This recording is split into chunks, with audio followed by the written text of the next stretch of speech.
살아있는 20세기의 역사라고 불리워지는 알리스 헤르츠존머의 그 삶을 담은 100년의 지혜라고 하는 그런 아주 의미 있는 책이 새로 나왔습니다. 이 알리스라는 사람은 우리 한국 나이로 말하면 현재 111살입니다. 111살.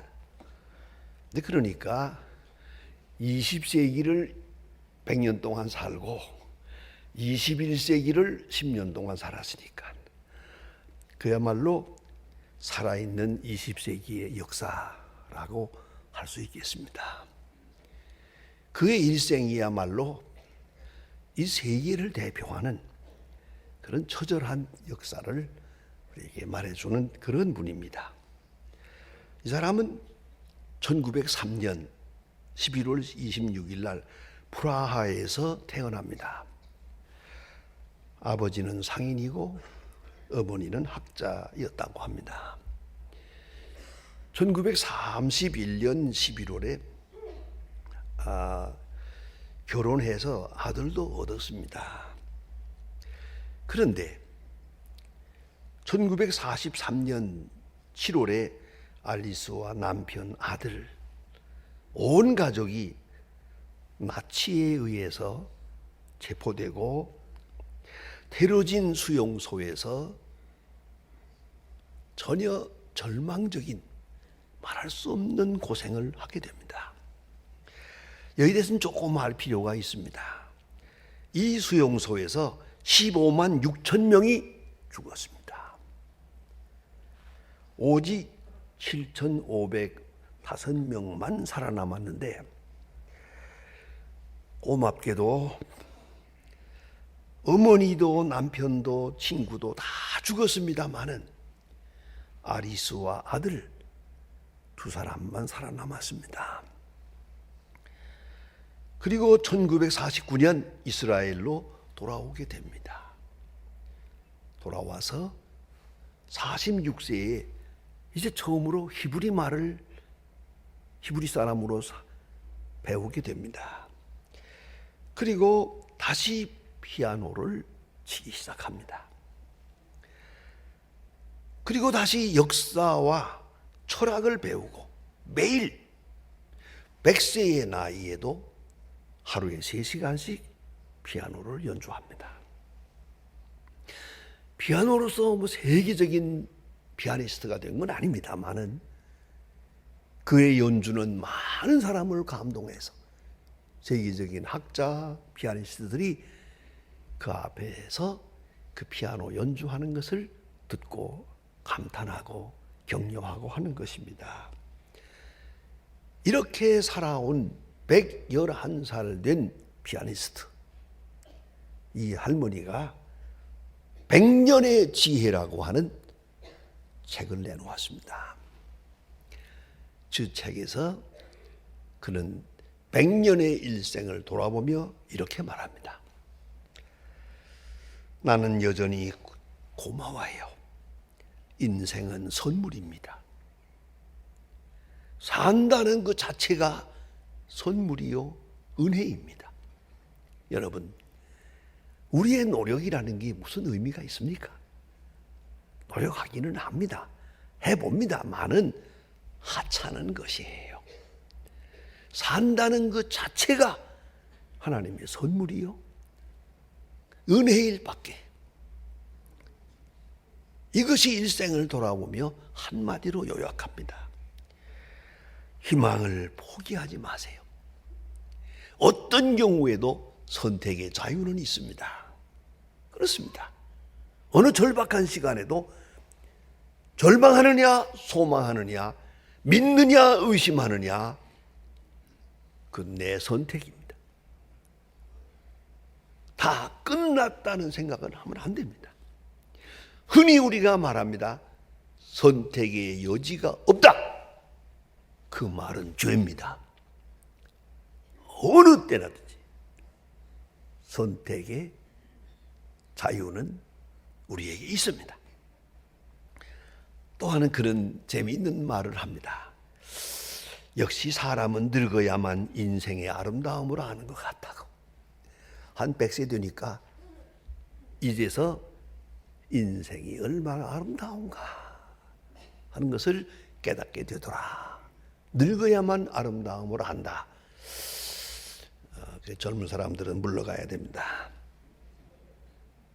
세월을 살아가면서 깊은 아름다움을 느끼게 됩니다.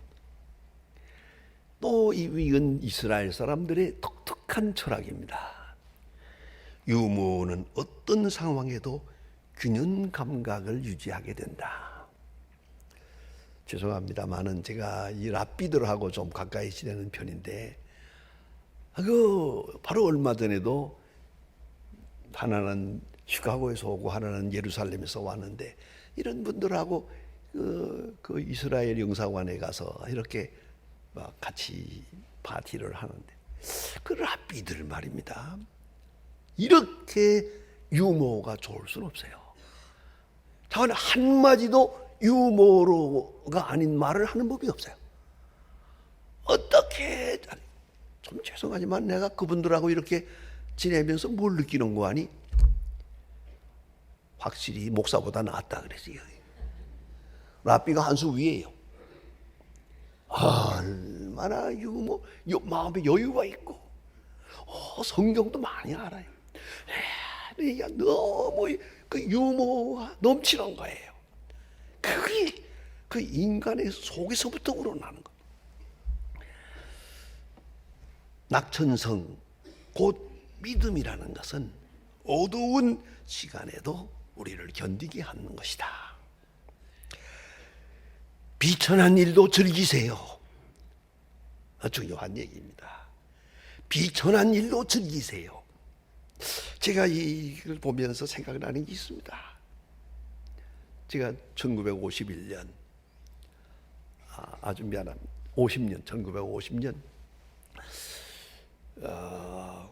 광산에, 북한에서 그 모란주 광산에 끌려가서 7개월 동안 고생을 했습니다. 이건 정말 고생입니다.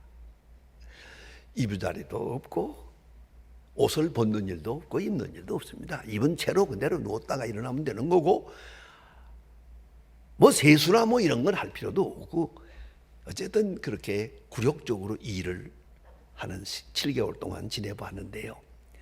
하나하나가 이건 도대체 사람으로서는 상상할 수 없는 그런 고통입니다. 소위 말하는 강제 노동 수용소입니다. concentration camp. 참 고생스러웠습니다만은, 그러나 참 묘한 것이에요. 그 비천하게 어려운 고생을 했습니다만은 그때 제 마음은 제일 편했습니다. 어째서 그러냐? 거기 들어가기 전에는 자꾸 감시를 받고 쫓아다니고 뭐 이래 체포되고 언제 무슨 일이 있을지 몰라서 불안했어요. 불안한 하루하루 잠을 자두고 집에서 잠을 못 잘 때도 많고 그랬습니다만은, 이게 딱 끌려가서 광산에 들어가 놓으니까 편안하더라고요. 또 체포될 것도 없고 또 끌려갈 것도 없고, 그리고 딱 남은 거 하나 있는데 오늘 죽으면 천당은 간다. 이것밖에 없어요. 여러분, 비천한 것을 즐기세요. 비천하다고 비굴해지지 마세요. 비천해진다고 약해지지 마세요. 비천함이 오히려 소망이 돼요. 자유가 된다는 것을 잊지 말아야 합니다. 신비로운 것이. 그래서 비천한 것을 즐기세요라고 말하고요. 그다음에 마지막으로 이 한마디 귀한 진리를 찾습니다. 지금도 내게는 111살입니다. 지금도 내게는 매일매일이 기적입니다. 사람은 기적으로 사는 겁니다. 신비로운 기적. 한 시간 한 시간, 한 사건 한 사건이 하나님의 손에 의해서 이루어지는 기적이라야. 그걸 느끼며 살아가고 있습니다. 이렇게 간증하고 있습니다. 오늘 요한복음 11장을 읽었습니다. 요한복음 9장을 보면 또 귀중한 진리가 있습니다. 길을 가시다가 예수님이 나면서부터 소경된 사람을 만납니다. 나면서부터 장님입니다. 자, 그런데 제자가 이 사람을 앞에 놓고 예수님께 물어봅니다. 이 사람이 소경이 된 것이 네 죄로 인함이니까. 이스라엘 사람들의 독특한 철학입니다. 모든 불행은 죄 때문이라고 생각하는 율법적 세계관 속에서 질문하는 겁니다. 분명히 무언가 잘못했을 거라고. 그래서 본인의 죄입니까? 부모의 죄입니까? 라고 엄청난 질문을 합니다. 예수님은 전혀 그렇게 대답하지 아니하시고 본인의 죄도 부모의 죄도 아니 죄 때문이 아니고 하나님의 하시고자 하시는 일을 나타내고자 함이라 라고 말씀합니다.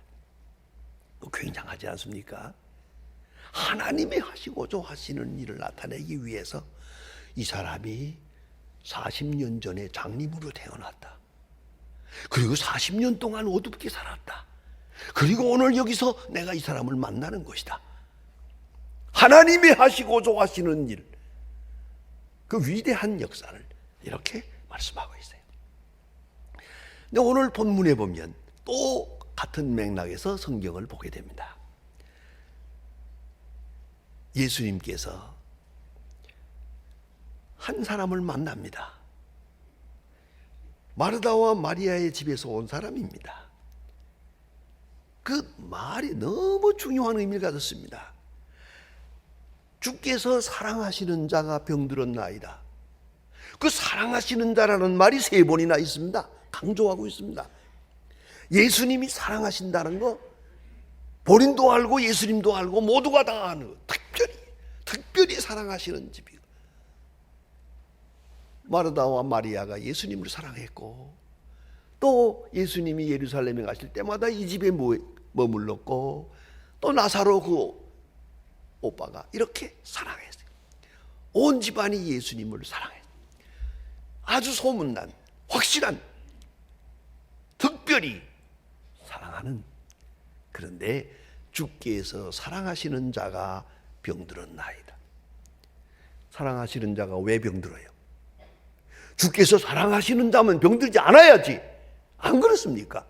그 집에는 불행이 없고 우환이 없어야지. 그런데 부모도 없고 오빠 하나밖에 없던데, 이 집의 기둥인데 그 오빠가 병들었어요. 죽어가고 있습니다. 사랑하는 자가 왜 병들어야 하느냐? 여러분, 그 깊은 뜻을 누가 알겠습니까? 병들었어요. 사랑하는 자가 병들어서요. 그런 거로 사랑하지 아니해서 병들었다, 그런 생각은 하지 마세요. 그건 율법적으로 잘못 생각하는 겁니다. 사랑하는 자, 어쩌면 사랑하는 자이기 때문에 병들었어요. 그 다음에 주는 중요한 교리가 있습니다. 마르다와 마리아가 사람을 보내서 예수님 빨리 와서 제 오라비를 고쳐주세요. 오라비가 지금 병들어 죽어갑니다 라고 사람을 보냈거든.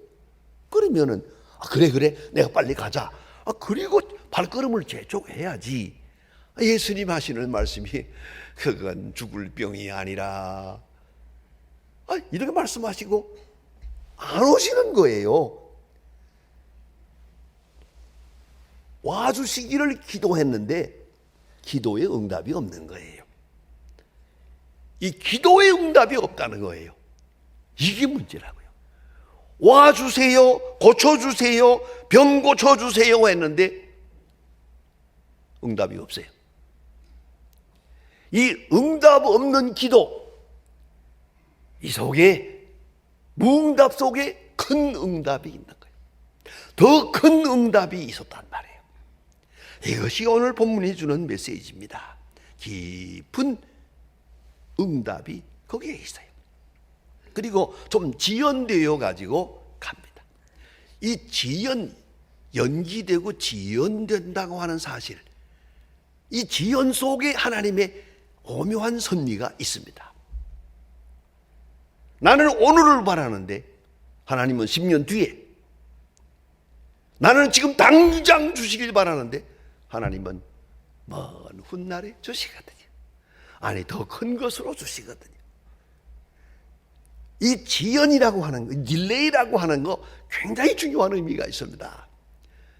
우리는 가끔 조급해서 그저 내가 그런 생각합니다. 철야기도 하고 금식기도 하는 분들 내가 절대 비난하는 건 아닙니다만은 그렇게 하나님 앞에 애걸복걸 하면 안 되지. 하나님 주세요 하고서는 조용하게 기다려야지. 안 주실 겁니까? 줄 겁니까? 그러고 야단을 하면 그거 안 되는 거 아니잖아요. 그거 협박이지 그건. 여러분 그 기도 그렇습니다. 하나님 앞에 구하고요. 맨 마지막 기도 끝에 딱 한마디를 빼놓지 마세요. 예수님 말씀대로 그러나 내 뜻대로 마시고 아버지의 뜻대로, 그 말을 꼭 추가해야 됩니다. 맨 끝에 가서. 이 말이 없으면 그건 바른 기도가 아닙니다. 아무리 구했고 아무리 조급해도 그러나 내 뜻대로 마시고 아버지의 뜻대로, 이게 있어야 이게 바른 기도가 아니겠어요? 근데 오늘 여기 보면 당장 와주세요, 내 오라비가 죽어갑니다. 예수님 그 죽을 병이 아니다 해놓고는 안 갑니다. 이틀을 더 지체했습니다. 그동안에 오빠는 죽었습니다. 자, 여기 문제가 있는 거예요.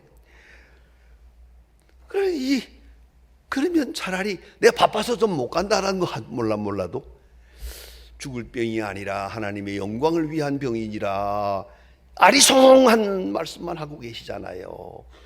그러니까 이 마르다와 마리아가 얼마나 힘들어요. 이건 죽었어요.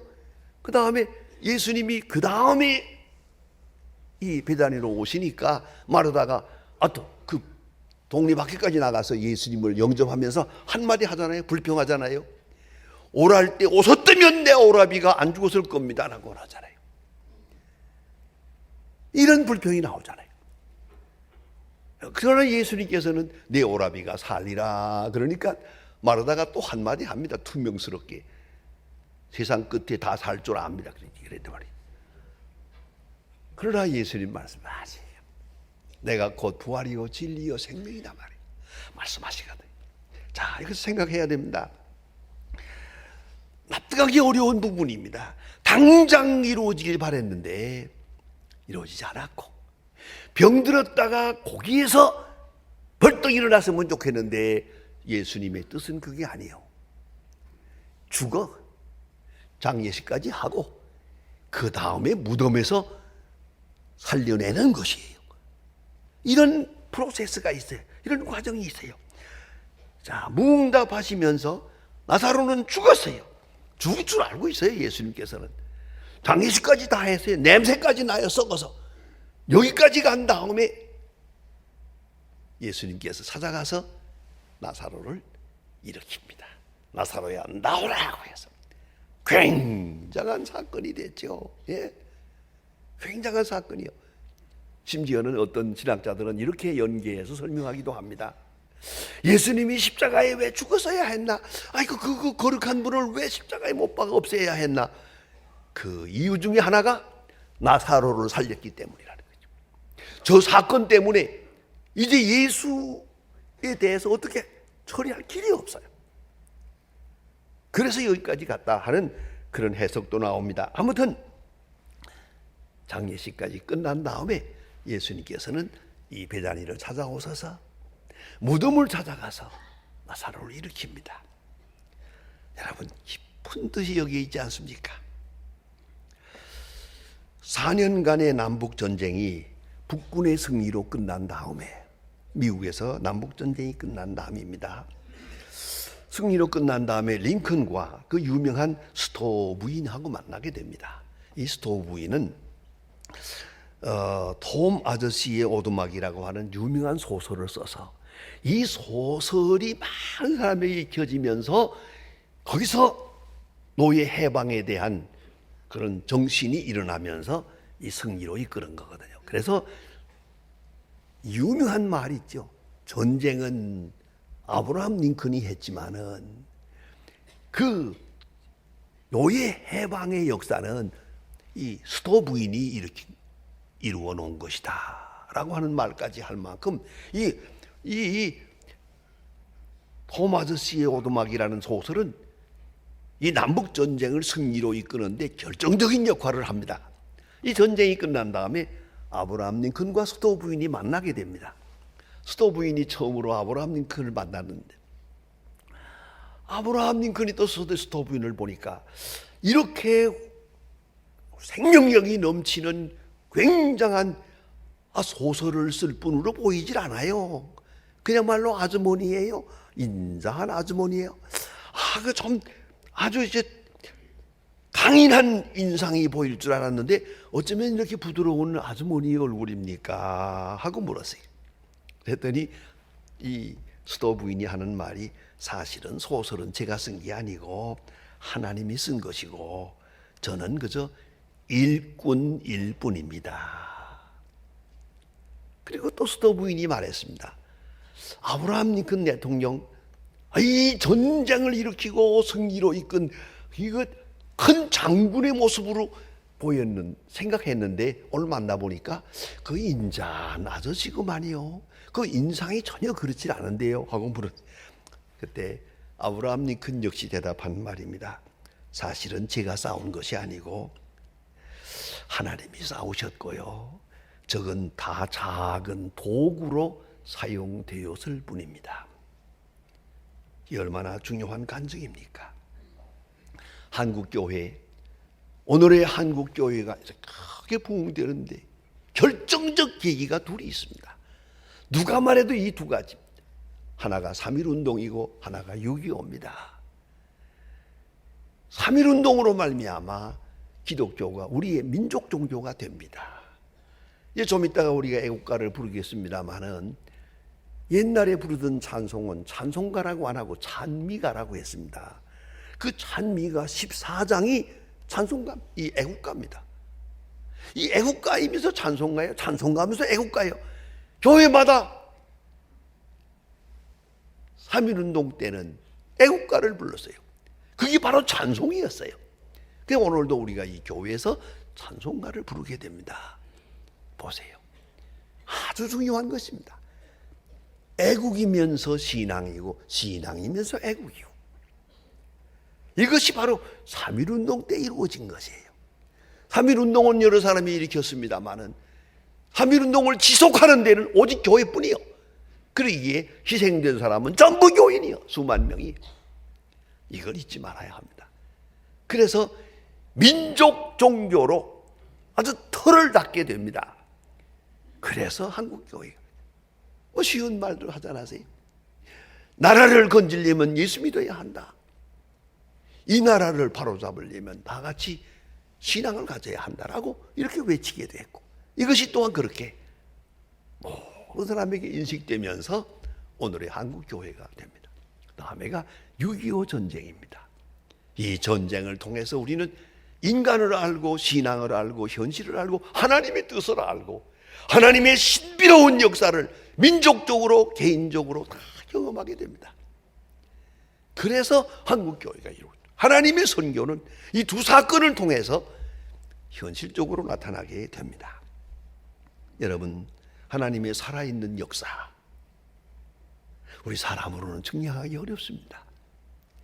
왜 전쟁이 있고 왜 희생이 있고 왜 고통이 있고 왜 질병이 있습니까? 하나님께 물어보겠습니다. 이제 하나님은 우리에게 말씀하십니다. 이것은 하나님의 하시고자 하시는 일을 나타내고자 함이니라. 신비롭게 내가 원하는 방법대로가 아닙니다. 내가 원하는 시간대로가 아닙니다. 하나님이 원하는 방법대로 하나님이 원하는 시간대로 하나님의 역사는 우리 개인에게 이 민족 앞에 나타나게 됩니다. 그 큰 신비로운 역사 앞에 우리가 섰습니다. 이 귀중한 신앙의 유산을 받은 저희들이 오늘과 내일 우리가 어떻게 살아야 할 것인가? 하나님은 이 민족을 사랑하십니다. 분명히 이 민족을 통해서 위대한 역사를 이루고자 하십니다. 하나님이 하시고자 하시는 일을 나타내고자 함이니라. 이건 죽을 병이 아니라 하나님의 영광을 위하여 있어야 할 사건이라고 기도하십니다.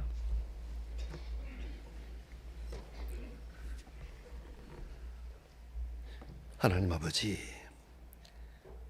오늘 아침도 저희들이 그 옛날 우리의 믿음의 조상들이 목숨을 걸고 독립만세를 부르며 교회마다 모여서 열심히 기도하고 주님을 찬송하던 것 같은 그 거룩한 날을 생각하면서 주의 전에 모였습니다.